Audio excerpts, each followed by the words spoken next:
All right, welcome to Comfortably Uncomfortable. You've got Sandy and Alex here, and we are here to empower women to choose courage over comfort by getting comfortably uncomfortable. We get real and cut through the bullshit. Are you ready to get a little weird? Because we're going to laugh, sweat, cry, and grow together. No topic is going to be TMI. Well, maybe for me, but not for Sandy. We complement each other in that way. Okay, so are we ready? Well, yeah, duh, I am, but are you?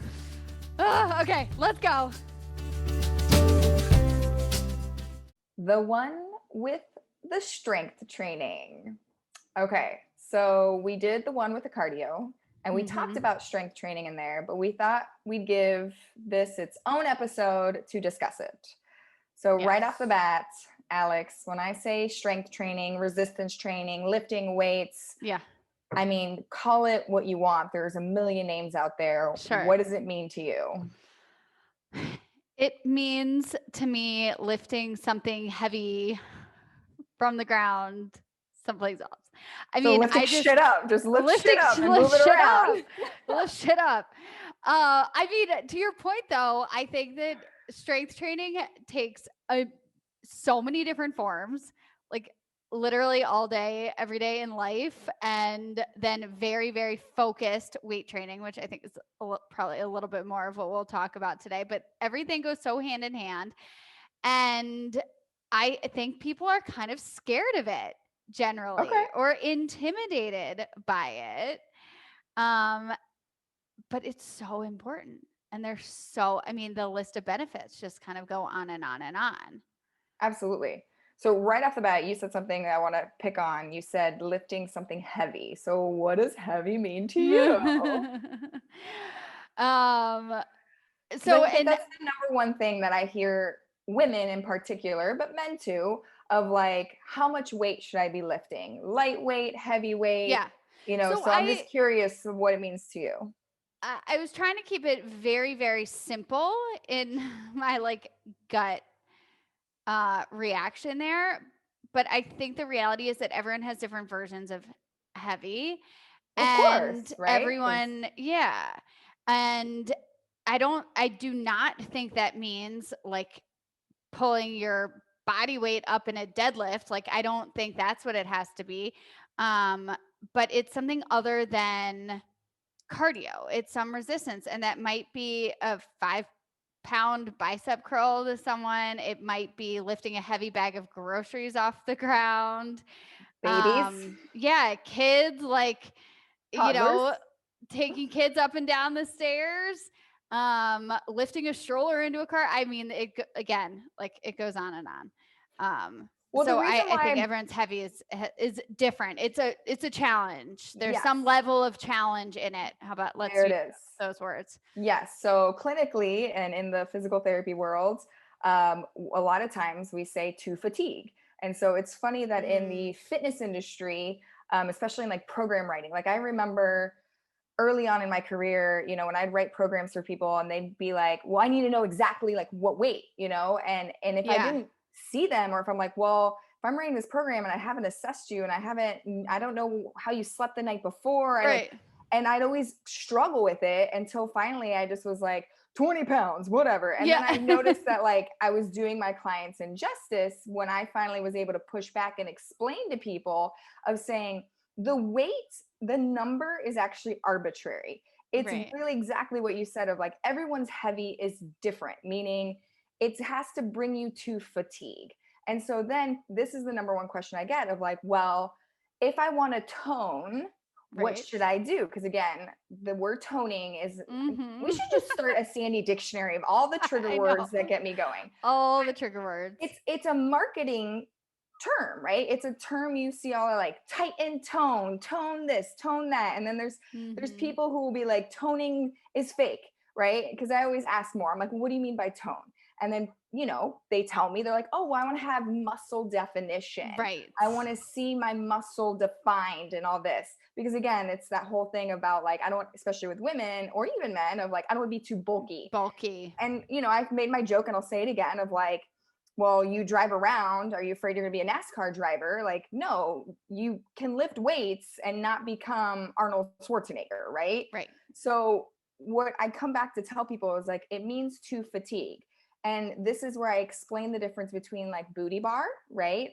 Or Soul Cycle, where they use the small weights to do the upper body strength versus doing, let's just say, I'm going to throw it out there, CrossFit or a Mhm. kettlebell class or a barbell strengthening class where there's Mhm. a whole gradient of different heavies. Right. And the whole point is you have to go to fatigue. So you Right. teach bar, a form Yep. of bar, right? Is it booty bar? Is it bar? There's like four different Yeah, versions, right? I teach both. Yeah. I'm certified in booty bar, but I also just teach a other bar class. Right. And so if I were to say, is that a high rep or a low rep class? Like how many Right. repetitions? Really, really high rep Really, and really high rep, yeah, right? Because and to light lift weights. and light weights, Yeah. because in order Yeah. to get yourself fatigued with those Right. lighter weights, Right. more than likely you're doing a shit ton more of reps. Yes. Where if you Yes. have that heavier and you're getting closer to that 1 rep max, you are going to have less repetitions. Now, I'm Right. talking about in this whole just concept of toning, because that's the number one question I get of which one's better for toning. Toning. And this is where I always tell people, well, they both work and it's about to fatigue. So if you're doing a Yeah. 60-minute class and you're doing your toning or your, sorry, see, I'm using the word in there too, but if you're doing your high repetitions, a lot of times Right. the booty bar classes get the like most marketing of like, come tone yourself, right? Well, Mhm. if you go into that class and you do all the repetitions with those 5 pound weights and you're not fatigued, you're not going to get toned because there's not going to be a challenge to your muscle fibers Right. to get that strength, to get that quote unquote toning. But also, if you're going to a bar class and using 5-pound weights and you're not fatigued, you need to find a different class because Well, sure. I mean, but you should there barely be able could to be, lift right. your And arms. that's the thing is like there could be somebody out there that actually has very strong Yeah. arms and lifting the Yeah. 5 pound weights. They have high endurance, right? Because there's so many different variables that get thrown in there. Right. And that's why I'm Right. trying to explain of like, if you have lightweight, more than likely you're going to do what's called high volume, high repetition because you're getting to your muscle to fatigue, Right. right? Right. For the sake of toning, for the sake of muscle definition, you'll get the same thing if you lift heavier weights and do less reps. So like that's the whole point is like me, for Mhm. example, I get bored. So like when I do booty bar classes, when I do that shit, I'm like, sure, I start feeling the burn, but I'm like, I'm bored. And then Mhm. I end up compensating because I end up being like, oh, I want to try and lift my leg higher. Or oh, like I get distracted. I'm like, oh, am I squeezing my ass? I don't know. Like, so like for me, like my personality is like I would rather lift something heavier for less amount of time Mhm. purely because I can focus or Right. it just gives me that little out of it. Right. So Right. Right. again, lightweight, heavyweight, it doesn't matter as long as you are getting to that fatigue threshold. Mhm. Now, they have very different um, goals when it comes to force generation, power, overall like Right. strength, right? Right. So Right. that if you're looking for power generation, force generation, increasing like power, right? Power is what? Work over a smaller amount of time, right? You want to jump faster, you want to lift heavier, like maybe you want to Mhm. lift that toddler and you don't want to lift them slowly, you want to pick them up and put them on your hip and go. Yeah. You're going to need the heavier weight because you can't get that with the light weights. Now Well, on the and I flip think side, endurance, right? Because I think that's what you're well, going to do. yeah, I think what's as I'm listening to you talk about all these things, these different options, I think it again, it depends on what your goals are, and And it always, depends on yeah, it comes to the goal. what your interests are. So exactly to Uh-huh. your point, like you don't want to be in a bar class because you don't enjoy it. And I think then on the flip side, a lot of people who have tried heavier weights, like they might just not enjoy it, or maybe they haven't tried it with the right person. I mean, I think those heavier weights, I mean, I remember before I really understood, before I worked with someone closely to understand, I mean, you could very easily hurt yourself and it can be super intimidating. So I think it's, it's But what's a, interesting is more overuse injuries and ligament strains And tendon strains actually come from people doing too many reps. So I would argue and say you can have just amount probability of getting injured in a low weight, high volume class Mm-hmm. versus a high weight, low volume class. So, Oh yeah, or no, strength. I guess That's where my it's my point is just that if you were just to try to like lift a big barbell off the ground and not do it with proper form, well, that's the but that's risk is my point. more than the But fun. that's well, no, but that see, like that's where my point is of like, no, not necessarily, because the key here is that people want to not start where they are, right? They want to jump ahead. They want that easy button. So like lifting heavy weights, you have to progressively overload yourself because Right. again, it's like you wouldn't expect yourself to go like run a marathon tomorrow, Right. right? But it's not necessarily that you couldn't do the marathon and be injury free. You just would Right. feel really, really sore and you would not be able to do it, right? Or like Right. the next day you'd be like, oh my gosh. So I think it comes back to this idea of like we have preconceived notions of one or the other because of marketing. And the key point is you have to do it to fatigue. So meaning like you Right. have to feel challenged. If you're not feeling challenged, then when it comes to toning, what are you doing? You're just wasting your time. Right. Well, and I I guess again, regardless of what you're doing, it's so important that the form is right. Because if you're trying to, you're doing repetitions over and over with lighter weight, but you're not doing it properly, then you're hitting the wrong areas and you could be, causing yourself pain. Um, So so the no matter in how you're doing it, form is just so important. Yeah, and this is me just being again, I'm such an ass and I'm so nitpicky, but I would change it and say from form to not compensating. Because our form, like my posture versus your posture, my ability to move my hip in certain angles is going to be different than yours. So somebody who says Yes. that like a squat is supposed to look like this is the only way a squat can look like, I would argue and say, well, no, because you don't know my anatomy. I don't know your anatomy. You don't know my injury history and all this. So, finding yourself a coach or somebody that can cue you to your body so that Mhm. you're not compensating, because that's exactly Right. where injuries happen, whether it's Right. high volume, low volume, it's in the compensation. Right. Right. So, it's funny because, We're saying the same thing. It's like oh, yeah, lifting your leg versus like arching your back. It's like you're right. hitting two different areas. Let's No, do I it know. right That's so why that you don't I hurt was yourself. calling Yeah. myself out of Yeah. I'm such an Because ass you are because being super nitpicky. well, yeah, because No, and the but reason why I had to say that's what it. we need. That's what you Well, need. because there are coaches out there that will say, no, this is how a squat's supposed to look like. And Mhm. that's where I challenge them. And I'm like, no, like your knees don't have to not pass your toes. Your knees could absolutely pass your toes in a squat and be perfectly safe. Not everyone, but Right. maybe that one person, absolutely. You could, oh man, I might have people are going to at me. You could have a butt wink at the bottom of your squat and be perfectly fine.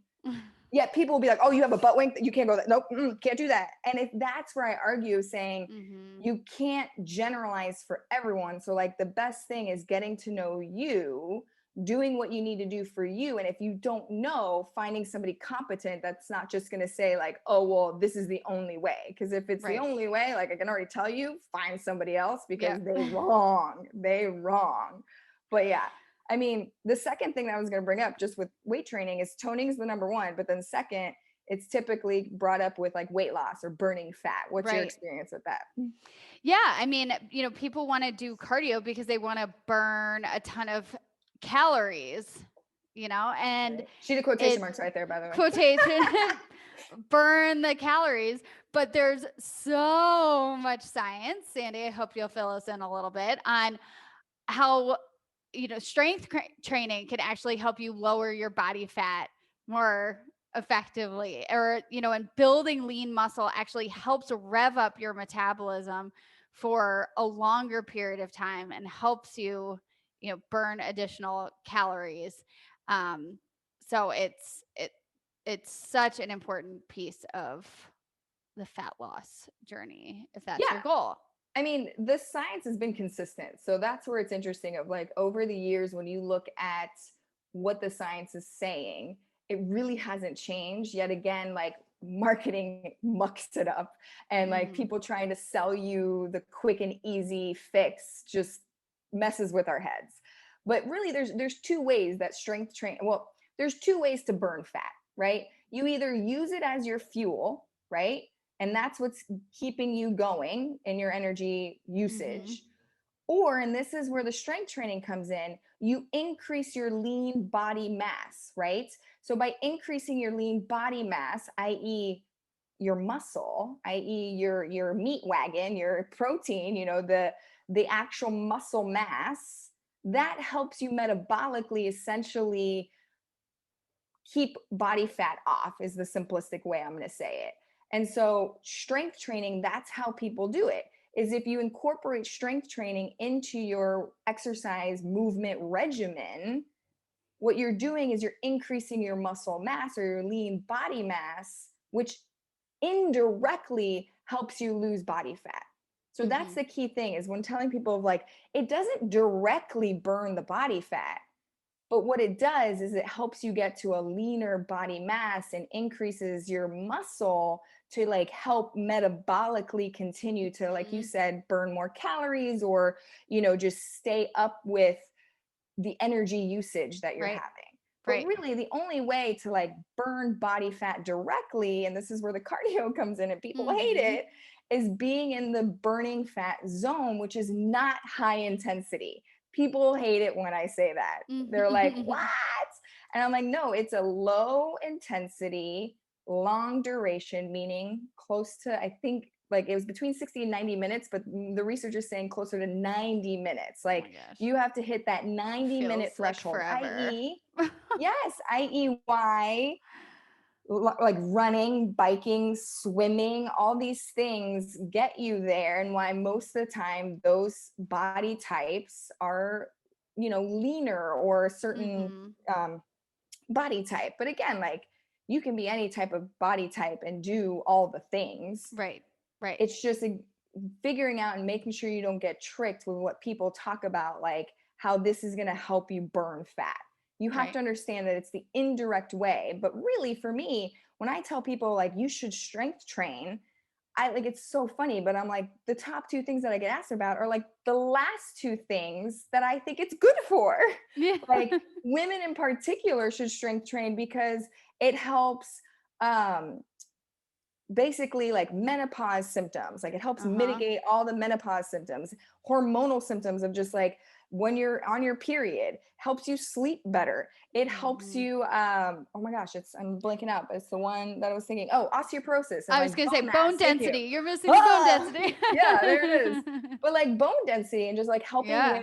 those overuse fractures and all that stuff that you Yeah. get when you do the light weights and high Yeah. repetitiveness, it helps mitigate that. So again, at Yeah. the end of the day, I'm like, yeah, it should be not necessarily equal because it determines on your goal, but there should Right. be always a mix, is what I Yeah. tell people. And I mean, obviously, we're not therapists, but we've seen plenty of women lifting weights enough to know that it can really increase your mood. It can increase your confidence. Self-confidence. Oh, can we say I that again mean, together? confidence, Confidence. Yeah. which I know is so important to us and to the people that we coach. And I know, we are speaking to so many moms out here, but athletic ability, like obviously you need strength training in combination. If you're cycling or running, if you are an Mhm. athlete, strength training is so critical. But mom life is an athletic life. I mean, there is Absolutely. no question about that. And it is, Absolutely. so it's not just reserved for, professional athletes or like, whatever. It is to live better and to live pain free. Like if Yep. you know how to lift heavy things properly, you will know how to, live your life in, with less pain. Um, Absolutely. And I think just too, like the number one thing I get from women when they start lifting heavier, which again, like it means different for everybody, but typically, if I can get you to deadlift over 90 pounds, I'm like, that's the threshold where most of my women say, like, I feel like a badass. And I'm like, Yeah, yeah, you totally. are. Like, Yeah. absolutely. And now You should, because you are. the women who had never done that, like, of course I didn't throw 90 pounds on the bar and say, hey, go. Like, we worked on, like, how does this feel? What is this? And we progressively got that. But there is a sense of just like, like just feeling good. So this is where it's like, even if you could give two shits about losing weight and toning, yet all these other factors that we talked about, strength training, and like coming back to that whole sleep thing, like sleep just helps everything. Right. Like, incorporate it into your life. And if you have no idea how to start, like, this is where it's like, yes, go to a body pump class, go to an interval strength class, and like see and go where you feel comfortable and can get to fatigue. And I think it's been interesting, obviously, in this past year, it was impossible to buy dumbbells or kettlebells online. Oh my they gosh, were just gone with everyone like decking out their home gyms. But now that things are starting to open up, it may be, if you didn't like online classes, I mean, there are plenty out there where you can do some strength training at home with lighter weights, but oh my gosh, things are opening. So like, I'll even challenge you on that. Like, on my website, I do Lift It class, which we use a backpack, and people filled up their backpacks with books, and mine was 45 pounds. So I had a 45-pound backpack, which is heavy, and you will get fatigued a lot quicker than the 5-10 pound dumbbells, and that's lifting heavy. So there you go. You can start on my website and do my Lift It class from home and start your journey on doing some heavy strength training. Yeah, I think it's awesome. So whether it's at home or you're starting to get back into a gym, like, try, Well, and not forget, I mean, your mommy movers, I mean, no kidding, you put kids in a stroller, I mean, that's like pushing like, 100-pound sled over there. So like, that's like you said, the mommy lifestyle is an active strength training lifestyle. It sure is. It sure is. And we've got plenty of options for you, virtual or, find someone in person to help you get to know these weights a little bit better and have fun. Always have fun. Thank you for showing up today. Getting awkward is always more fun with friends. Give us a review, tag us, and share us so we can continue to grow together. Use hashtag CUPod, letter C, letter U, or tag us. You can find Sandy on Instagram at sweatandshineon and Alex at aj.afterbabyfit on Instagram and afterbabyfit on Facebook and YouTube. We'll see you next time.